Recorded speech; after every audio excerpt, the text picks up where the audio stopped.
Trump വലിയ പ്രശ്നമാണ് sir. Trump വലിയ പ്രശ്നമാണ്. പകരച്ചുങ്കത്തിൽ വലിയ വലിയ കാര്യങ്ങൾ നടന്നുകൊണ്ടിരിക്കുന്നത്. ചൈന തിരിച്ചു വരട്ടെ, വിപണികൾ മൊത്തം തകർന്നഴിഞ്ഞു. അപ്പൊ പ്രശ്നം എന്ന് പറഞ്ഞാൽ ഈ ആന കരിമ്പും ഇറങ്ങിയ മട്ടാണ് അവിടെ.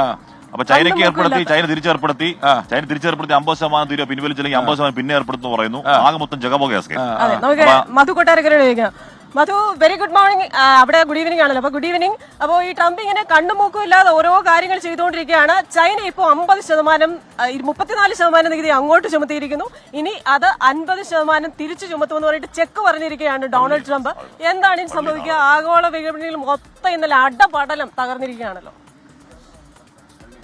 ഗുഡ് മോർണിംഗ് എസ്കെൻ, good morning Hashmi and good morning Christina. ലോകത്തെ രണ്ട് വലിയ രാജ്യങ്ങൾ തമ്മിലാണ് ഈ വിപണിയിൽ അങ്ങോട്ടും ഇങ്ങോട്ടും ഏറ്റുമുട്ടുന്നത്. ചൈന അമേരിക്കയുടെ താരിഫുകൾക്ക് തിരിച്ചടി നൽകിയാൽ ബുധനാഴ്ച മുതൽ 50% അധിക നികുതി കൂടി ചുമത്തുമെന്ന് പ്രസിഡന്റ് ഡൊണാൾഡ് ട്രംപ് അല്പം മണിക്കൂറുകൾക്ക് മുമ്പാണ് ചൈനയ്ക്ക് അന്ത്യശാസനം നൽകിയിരിക്കുന്നത്. ചൈന അവരുടെ താരിഫ് പദ്ധതികളൊക്കെ പിൻവലിച്ചില്ലെങ്കിൽ അവരുമായിട്ടുള്ള ചർച്ചകൾ അവസാനിപ്പിക്കുമെന്നുള്ള ഒരു ഭീഷണിയും ട്രംപ് മുഴക്കിയിട്ടുണ്ട്.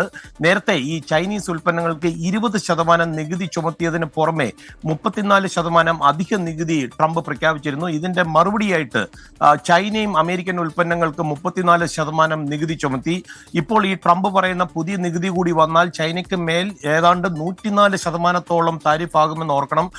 ട്രംപിന്റെ ഈ ഭീഷണി വന്നതോടുകൂടിയാണ് ഓഹരി വിപണിയിൽ ഇന്ന് വലിയ ചാഞ്ചാട്ടമുണ്ടായത്. S&P 500 ഒക്കെ സൂചിക താഴ്ന്ന് ബെയർ മാർക്കറ്റ് എന്ന് പറയുന്ന ഒരു അവസ്ഥ, ഇത്തരമൊരു അവസ്ഥ ഏതാണ്ട് 2022 അവസാനം നമ്മൾ കണ്ടത്. ചൈന ശക്തമായ രീതിയിൽ പ്രതികരിച്ചിട്ടുണ്ട്. ബ്ലാക്ക്മെയിൽ പരിപാടി നടക്കത്തില്ലെന്നാണ് ചൈന ട്രംപിനോട് പറഞ്ഞിരിക്കുന്നത്. ഭീഷണിപ്പെടുത്തിയോ അല്ലെങ്കിൽ സമ്മർദ്ദം ചെലുത്തിയോ ഒന്നും ചൈനയെ വരുതിയിലാക്കാമെന്ന് അമേരിക്ക കരുതണ്ടെന്നാണ് ചൈന പറയുന്നത്. A mistake on top of another mistake എന്നാണ് ചൈന ഇതിനെ വിശേഷിപ്പിച്ചിരിക്കുന്നത്. നയതന്ത്രപരമായ ചർച്ചകളിൽ കൂടെ മാത്രമേ ഇത് പരിഹരിക്കാൻ പറ്റൂ എന്നും ചൈന പറയുന്നു. ഡൊണാൾഡ് ട്രംപിന്റെ ഈ വ്യാപാര യുദ്ധം ശരിക്കും സമ്പദ് വ്യവസ്ഥയെ കൂടുതൽ മോശമാക്കുമെന്നുള്ള ഒരു ആശങ്ക പരക്കെ നിക്ഷേപകർക്കിടയിൽ ശക്തമായ രീതിയിൽ വന്നിട്ടുണ്ട്. എന്നാൽ നിലവിലുള്ള ഈ താരിഫുകൾ വഴി ഇതിനോടകം അമേരിക്കയ്ക്ക് കോടിക്കണക്കിന് ഡോളറിന്റെ വരുമാനം ലഭിച്ചിട്ടുണ്ടെന്നാണ് ഡൊണാൾഡ് ട്രംപ് ഈ താരിഫ് പ്രഖ്യാപിച്ചതിനെ ന്യായീകരിക്കുന്നത്. ട്രംപ് ഈ നികുതികൾ പിൻവലിക്കുവാൻ തയ്യാറായില്ലെങ്കിൽ ആയിട്ടില്ല. അത് മാത്രമല്ല, ഇന്ന് ഈ ഫെഡ് പലിശ കുറയ്ക്കണമെന്ന ഒരു ആഹ്വാനം അദ്ദേഹം സമൂഹ മാധ്യമത്തിലൂടെ നിർദ്ദേശിക്കുകയും ചെയ്തിട്ടുണ്ട്.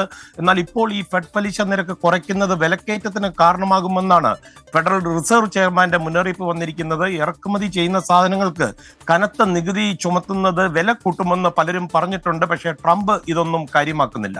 എസ്കെൻ.